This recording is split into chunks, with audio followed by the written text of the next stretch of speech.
네, 하나님의 은혜가 충만하시기 바라겠습니다. 오늘 말씀은 사도행전 27장 9절에서 13절 말씀입니다. 여러 날이 걸려 금식하는 절기가 이미 지났으므로 항해하기가 위태한지라 바울이 그들을 권하여 말하되 여러분이여 내가 보니 이번 항해가 하물과 배만 아니라 우리 생명에도 타격과 많은 손해를 끼치리라 하되 백부장이 선장과 선주의 말을 바울의 말보다 더 믿더라. 그 항구가 겨울을 지내기에 불편하므로 거기서 떠나 아무쪼록 베닉스에 가서 겨울을 지내자 하는 자가 더 많으니 베닉스는 그레데 항구라. 한쪽은 서남을 한쪽은 서북을 향하였더라. 남풍이 순하게 불매에 그들이 뜻을 이룬 줄 알고 닻을 감아 그레데 해변을 끼고 항해하더니. 아멘. 지금 바울을 태운 배는 미항이라고 하는 곳에 있습니다. 9절에 보면 금식하는 절기가 이미 지났으므로 항해하기가 위태한지라 이렇게 기록하고 있습니다.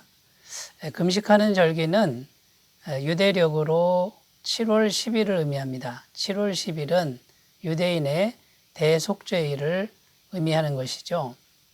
유대력으로 7월은 태양력으로는 그 태양력은 오늘 우리가 달력을 셈할 때 하는 것을 말하죠. 9월, 10월을 의미하는데요. 이때는 보통 배를 항해하지 않는다고 합니다. 왜냐하면 이 9월, 10월 때는 태풍이 자주 일어나기 때문에 위험하다는 것입니다. 그리고 보통 11월 이후에는 겨울철이라 항해는 아예 하지 않는 것으로 그렇게 알려져 있었습니다. 그래서 바울이 말을 합니다.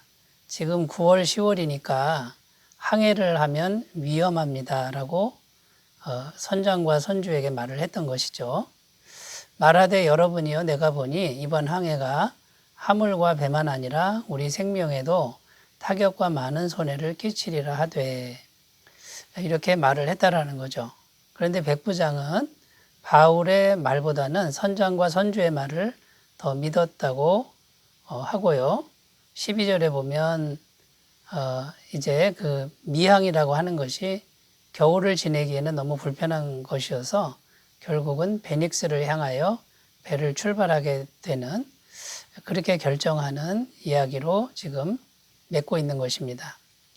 그런데 이 결정은 정말 큰 피해를 입는 결정이 되었다라는 것이고요. 피해 정도가 아니라 그 배에 탄 모든 사람들이 다 죽을 뻔한, 다 사지로 들어가는 그런 엄청난 결정이 되었다라는 것입니다. 14절 말씀에 보면 얼마 안 되어 섬 가운데로부터 유라굴로라는 광풍이 크게 일어나니 보통 태풍이 아니라 광풍이 일어났다라고 이렇게 기록하고 있습니다. 그래서 오늘 말씀의 주제는요. 어떤 일을 결정할 때 이 결정이 참 중요한 것인데 이렇게 중요한 결정을 할 때 우리가 어떤 것들을 고려해야 하는지 이것을 함께 살펴보면서 이제 은혜를 나누려고 합니다. 결정할 때에 이러이러한 부분을 고려해서 결정하라라는 성경의 가르침을 오늘 함께 생각해 보도록 하겠습니다. 첫 번째는요. 때를 잘 분별해야 된다라는 것이죠. 지금이 어느 때인지를 깊이 생각해야 된다라는 것입니다. 자, 바울을 태운 배가 유라굴로라고 하는 광풍을 만나게 되는데 그 광풍을 만난 이유는 한마디로 때를 무시한 결정이었다라는 것입니다. 광풍을 만나는 것은 이미 예상되어 있었던 일입니다. 이 9월, 10월 이 시기에는 배를 항해하지 않는 이유가 태풍이 많이 일어나기 때문이라는 것이죠. 그런데도 그 때를 무시하고 출항을 한 것입니다. 이렇게 때를 무시한 결정은 위험할 수밖에 없다라는 것입니다. 전도서 3장 1절 말씀에 범사에 기한이 있고 천하만사가 다 때가 있나니 이렇게 기록하는데요. 때를 잘 분별하고 잘 맞출 때 우리는 최선의 삶을 살 수 있다라는 것입니다. 하나님께서 이 세상을 통치하시는데 크게 두 가지 법칙에 의해서 이 세상을 통치하신다고 합니다. 하나는 자연의 법칙이고 또 하나는 기도의 법칙이라고 합니다. 성도들의 기도의 법칙, 기도를 하면 하나님께서 그 기도를 들어주시기 위해서 자연 법칙을 능가하는 초월적인 힘으로 역사하실 때가 있습니다. 그러나 대부분의 경우에는요, 자연의 법칙에 따라서 세상을 통치하고 계신다라는 것이죠. 그래서 이 둘 중에 하나만 강조하면 안 되고요. 둘 다 균형 있게 강조를 해야 된다라는 것이죠. 그래서 하나님께서는 대부분 자연의 법칙에 따라서 또 순리에 따라서 세상을 통치해 가시는 이런 경우가 대부분의 경우라는 것이고요. 또 성도들이 무릎을 꿇고 간절히 기도했을 때 하나님께서는 멀리 계시지 않기 때문에 직접 전능하신 손길로 개입하셔서 그 기도를 들어주실 때가 있다라는 것입니다. 그래서 우리가 이 자연의 법칙, 하나님께서 이미 만들어 놓으신 자연의 법칙 안에서 순종하며 사는 것, 그리고 그 섭리에 따라 사는 것, 이것이 아주 중요하다라는 것이고요. 이렇게 자연의 법칙에 따라 순종하며 사는 것이 가장 영적인 일이라는 것입니다. 그렇게 생각하라는 것이죠. 그래서 우리가 음식을 먹을 때도요, 음식 먹는 거는 너무나 당연한 일 아닙니까? 그런데 음식을 골고루 잘 섭취하는 것, 이런 일들이 가장 영적인 일이라는 것입니다. 어떤 분들은 그것이 어떻게 영적인 일이냐 이렇게 생각하기가 쉽지만 하나님께서 이 세상을 통치해 가시는 대부분의 법칙은 자연의 법칙이라는 것이라는 거죠. 그러니까 음식을 먹을 때 골고루 식탐을 버리고 적당히 먹는 것, 이런 것들이 정말 영적인 일 중에 영적인 일이라는 것을 우리가 생각해야 될 줄로 믿습니다.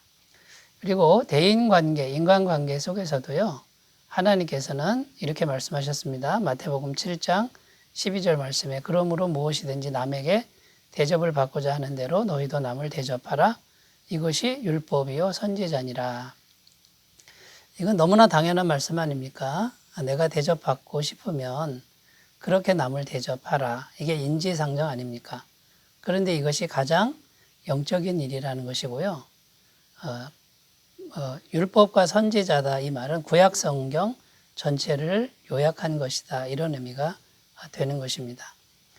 사랑하는 여러분, 그러므로 우리가 때를 잘 분별하는 그런 신앙을 가졌으면 좋겠고요. 지금 어느 때냐면 종말의 때라고 지금 성경은 말씀하고 있는 것이죠. 이 종말의 때에 우리가 깨어서 기도하고 또 하나님께 집중하는 그런 삶을 사시기를 바라겠습니다. 자, 두 번째, 어떤 결정을 할 때 우리가 꼭 고려해야 될 두 번째 것은요, 하나님께 기도하는 것입니다. 하나님께 묻는 것이라는 거죠. 11절 말씀에 백부장이 선장과 선주의 말을 바울의 말보다 더 믿더라, 이렇게 기록합니다. 선장과 선주의 말을 더 믿었다는 것은 전문가의 말을 믿었다는 것입니다. 그들은 경험과 지식이 풍부한 사람들이었음이 분명합니다. 그러나 때로는 그 풍부한 전문 지식과 경험이 소용없을 때가 있다는 것입니다. 유라굴로라는 광풍 앞에서는 전문성이라고 하는 인간의 능력은 무용지물이 되고 만다는 것이죠.